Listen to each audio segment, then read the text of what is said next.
तो मैं हूँ करामत मुगल और मेरे साथ हैं सईद बलोच साहब, सीनियर जर्नलिस्ट हैं, सुप्रीम कोर्ट करते हैं। सईद बलोच साहब, मौलाना फजल रहमान ने आज दावा किया है कि वो 3.5 साल से इलेक्शंस की कैंपेन कर रहे हैं, कोशिश कर रहे हैं कि इलेक्शंस हों। साथ-साथ वो बर्फबारी का भी कहते हैं कि मौसम बड़ा शदीद खराब होगा, सिक्योरिटी के खदशात भी वो ज़ाहिर कर रहे हैं।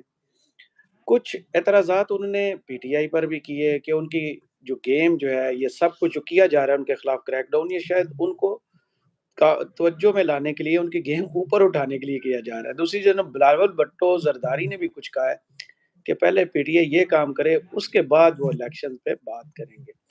बताइएगा, ये वाक़ई मुल्क के हालात ख़राब हैं और 2008 के इलेक्शंस तो फरवरी में ही हुए थे। अब मौलाना को बर्फबारी क्यों नज़र आ रही है?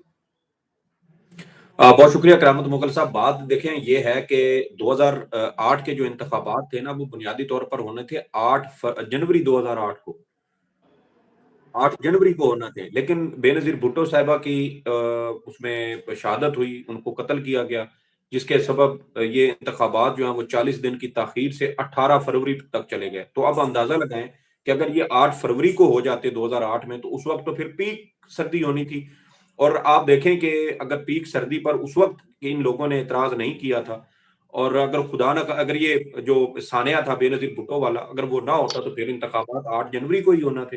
लेकिन ये उसके ऊपर खामोश रहे। फिर आप देखें कि 8 फरवरी और 18 फरवरी में कितना फर्क है, 10 दिन का। तो क्या 18 फरवरी को अगर इंतखाबात हो जाते, तो क्या उसके ऊपर मौलाना साहब खुश होते? तो ये बहुत सारी चीजें हैं जो मेरे ख्याल में गैर जरूरी किस्म की वो उसमें बनती हैं कि आप जब आपने सिर्फ मकसद ही आपका ये हो कि आपने कीड़े निकालने हैं, तो फिर वो आप बैठ के निकालें। वो तो फिर आप बड़े बड़े लोगों की जो है वो उनकी पर्सनैलिटी, उनकी शख्सियत में से भी कीड़े निकाल सकते हैं। तो ये चीजें चलती हैं। लेकिन मौलाना साहब जो है वो असल में उनकी दर्द कुछ और है। और दर्द की जो वजह है वो ये है कि मौलाना साहब डेरा इस्माइल खान से ताल्लुक रखते हैं, लेकिन इलेक्शन उनको लड़ना पड़ रहा है पिशीन से जाके। तो ये असल में उनके दर्द की जो वजह है वो ये है कि वोटर का माइंडसेट इतना तब्दील हो चुका है कि मौलाना साहब जो हैं वो अपने आबाई हल्के से इलेक्शन लड़ने की पोजीशन में नहीं है। वो पिशीन में गए हैं, जहां से वो समझते हैं कि शायद उनके जो हामी है वो शायद वहां पे ज्यादा है और वहां से वो आसानी जीत सकते हैं। लेकिन मेरे ख्याल में शायद मौलाना साहब को दूसरी असम्बली भी बाहर बैठ के ही जो है वो देखना पड़े, या ये मुमकिन है कि मौलाना साहब सेनेटर बन के आ उसकी जाए। क्या लेकिन वजह है? अगर वो पिशीन में तो उनके वोटर्स हैं जेयूएफ के, जी जी, और पिशीन में बलूचिस्तान के वोटर हैं। रिजल्ट्स वैसे भी कहीं और से ही आते हैं कि आप जीत गए। जी जी, इस बार आपको वहां पर भी तब्दीली नजर आएगी। चीन में पीटीआई की जानिब से जो पिछले दिनों वर्कर कन्वेंशन किया गया है ना सर, आप वो वर्कर कन्वेंशन देखें। बलूचिस्तान के अंदर ऐसी चीजें हमें बहुत कम देखने को मिलती हैं। तो इसका मतलब ये है कि ये जो तब्दीली की जो हवा है ना, वो सिर्फ पंजाब और खैबर पख्तूनख्वा की हद तक महदूद नहीं है। वो हवा पूरे मुल्क में चली है।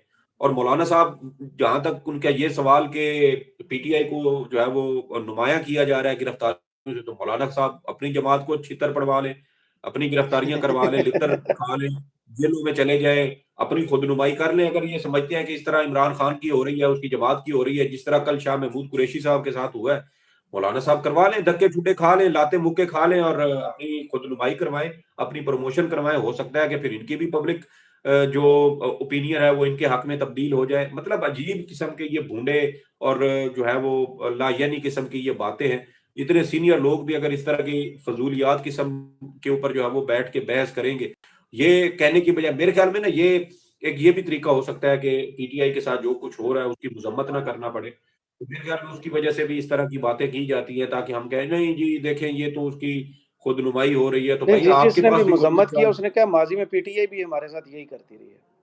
मुझे नहीं, मुझे एक बात बताया ना, 2018 के इंतखाबात से पहले फिर नवाज शरीफ साहब की भी खुदनुमाई होनी चाहिए, लेकिन उनके खिलाफ तो पब्लिक परसेप्शन तब्दील हो गई थी। और जो कुछ आज पीटीआई के साथ हो रहा है, इसका तो शायद 20-30% भी उस वक्त नून लीग के साथ नहीं हुआ। और इमरान खान साहब जेल में है। जिस दिन वो गिरफ्तार हुए 5 अगस्त को, 6 अगस्त को पंजाब और इधर खैबर पख्तूनख्वा की दो तहसीलों में, हरीपुर में और मिथरा पिशावर में, दो बलदियाती इंतखाबात होना थे सुबह तहसील लेवल पे। वो दोनों पीटीआई जीत गई थी। इमरान खान साहब एक दिन पहले ही जेल में गए थे। तो इसका मतलब ये है कि पब्लिक परसेप्शन जो है वो इस तरह की चीजों से तब्दील नहीं हुई। वो पब्लिक परसेप्शन तब्दील हुई है इमरान खान साहब के एक दो टोक मौक़िफ़ की वजह से कि वो अपना उनका एक मौक़िफ़ है, उसके ऊपर वो डटे हुए हैं और उसी के ऊपर वो कायम है। आपने 16 महीने हुकूमत की, उस 16 महीने की हुकूमत में आपने इस अवाम को क्या दिया? सिवाय महँगाई के, गुर्बत, बेरोज़गारी और एक ऐसी अफ़रात ज़र ऐसा कि क्या जो आज तक पाकिस्तान की तारीख़ में हमने नहीं देखा। गरीब तो बेचारा पिस के रह चुका है। पहले वो दाल रोटी का कहा जाता था, अब तो वो दाल जो है वो साढ़े 3-3 4-4 सौ रुपए किलो तक पहुँच गई है, 5-5 सौ रुपए किलो और एक ज़रई मुल्क में जिसका हम ये बड़ा दावा करते हैं कि हम दुनिया में इतने नंबर पे कपास पैदा करते हैं, इतने नंबर पे चावल पैदा करते हैं, तो फिर उसमें से अवाम को क्या मिल रहा है? हम ज़्यादा लीडर तो पैदा ये वो करते चीज़ें हैं। हैं जो हमारे साथ अभी बिलावल भुट्टो ने कहा है कि अगर पीटीआई ने मुफ़ाहमत करनी है तो पहले माज़रत करें, माफ़ी माँगे।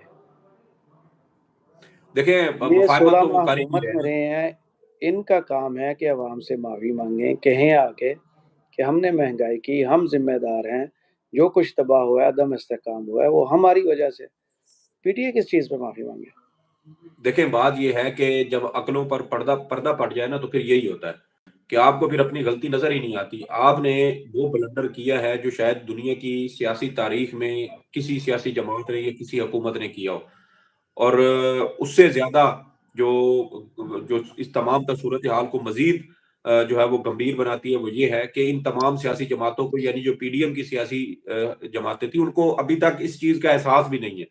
मतलब एक तो ये होता है ना कि आपको एहसास हो गलती का, फिर आप उसकी माफ़ी-तलाफ़ी की तरफ जाते हैं या उसे किसी तरह से अपना जो वो कफ़ारा अदा करने की कोशिश करते हैं, ये तो अभी तक डटे हुए हैं। और फिर कहते हैं जी कि हमारा मुकाबला महँगाई, बेरोज़गारी और गुर्बत से है, हम तनख्वाहों में इज़ाफ़ा करेंगे, तो ये सारा कुछ किया किसने है? 300 यूनिट बिजली मुफ़्त देने की बात करते हैं। आज से पहले आपकी ये 16 महीने की हुकूमत से पहले तो अवाम ने कभी मुफ़्त बिजली का मुतालबा भी नहीं किया था। सिर्फ़ ये कहा जाता था कि बिजली सस्ती होनी चाहिए। लेकिन आप लोगों ने ऐसे आईपीपीज़ के मुआहदे किए, जिसमें आज कैपेसिटी पेमेंट के चार्जेज़ जो है वो 2500 अरब रुपए से ज़्यादा हो चुके हैं और वो कैपेसिटी पेमेंट चार्जेज़ जो है वो उसकी वजह से आपकी बिजली आज डोमेस्टिक बिजली जो है वो आपको 70-80 रुपए यूनिट विद टैक्सेस पड़ रही है, 90 रुपए यूनिट तक भी जा रही है। गैस के आप देख लें, जिन लोगों के गीज़र चलाने के पर भी गैस के बिल 2000 2500 से ऊपर नहीं जाते थे, वो अब अचानक जो पिछले महीने इज़ाफ़ा हुआ, फिर फिक्स्ड चार्जेज़ लगाए, अब वो 10-10 हज़ार से ज़ायद बिल आ रहे हैं सिर्फ़ गैस के।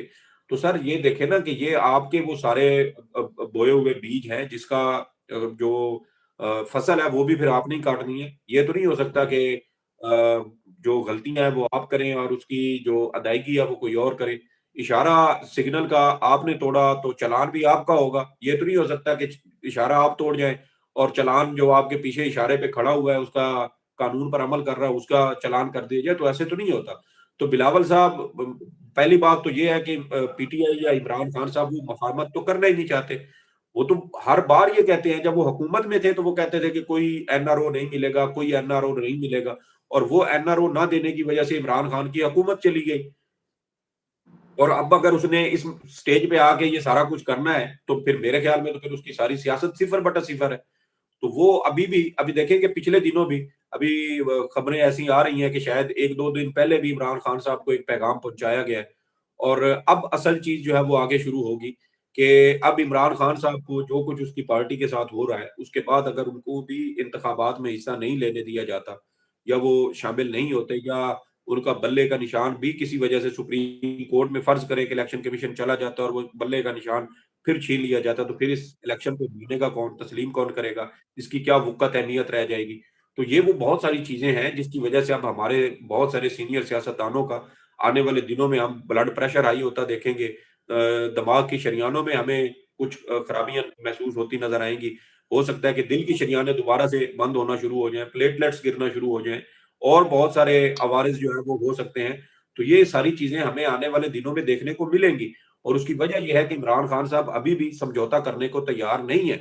वो जो मुशाहिद हुसैन सैयद साहब ने बात की थी कि मदर ऑफ ऑल डील्स हमें करनी पड़ेगी पीटीआई के साथ, वो बिल्कुल दुरुस्त है और ये चीज़ें आहिस्ता-आहिस्ता उसी तरफ बढ़ रही हैं। ये जैसे-जैसे इंतखाबात की तरफ चीज़ें बढ़ेंगी और वो गैप कम होता जाएगा और दबाव मुसलसल बढ़ रहा है। इमरान खान साहब जेल में हैं, ज़्यादा से ज़्यादा आप उनको जेल में डाल सकते हैं, तो वो ऑलरेडी जेल में हैं और वहाँ से भी अब आप उनको मुतालबात कर रहे हैं, उनसे रिक्वेस्ट कर रहे हैं और वो उस पे मान नहीं रहे। तो फिर इस वक़्त अगर किसी को समझौता करना है, तो वो जो बाहर है उनको करना है, अंदर बैठा कैद शख्स तो वो तो आज़ाद है। वो तो सही, पाकिस्तान का शायद पहला कैदी है जो मुकम्मल तौर पे आज़ाद है। और आप देखें कि सही। वो बंदा जेल से अपनी पार्टी भी चला रहा है, अपने कारकुनान की स्क्रूटनी, उनको टिकट जारी करना, सारी हिदायत वो चल रहा है। उसने पार्टी चेयरमैनशिप, कहा जाता था कि पार्टी चेयरमैनशिप नहीं छोड़ेगा, उसने वो भी छोड़ दी। उसने सारा कुछ किया, जो-जो ये जो शिकवे-शिकायतें कहा ये जाता था, जो सीवी एंग्ज़ायटी मिसिंग था, वो इमरान खान की सीवी अपडेट कर दी गई है। बहुत जी, जी। शुक्रिया सईद बलोच यार साहब, सब कुछ आपके उसने तजिए किया। का। इनकी कमेंट्स ख्वाहिशात के बॉक्स में मुताबिक सब कुछ हो गया, लेकिन फिर भी इनका कुछ नहीं बन रहा। चलें, बहुत शुक्रिया आपके तबसरे का। कमेंट्स बॉक्स में ज़रूर बताइएगा ये वीडियो आपको कैसी लगी। इजाज़त दीजिए। अल्लाह हाफ़िज़।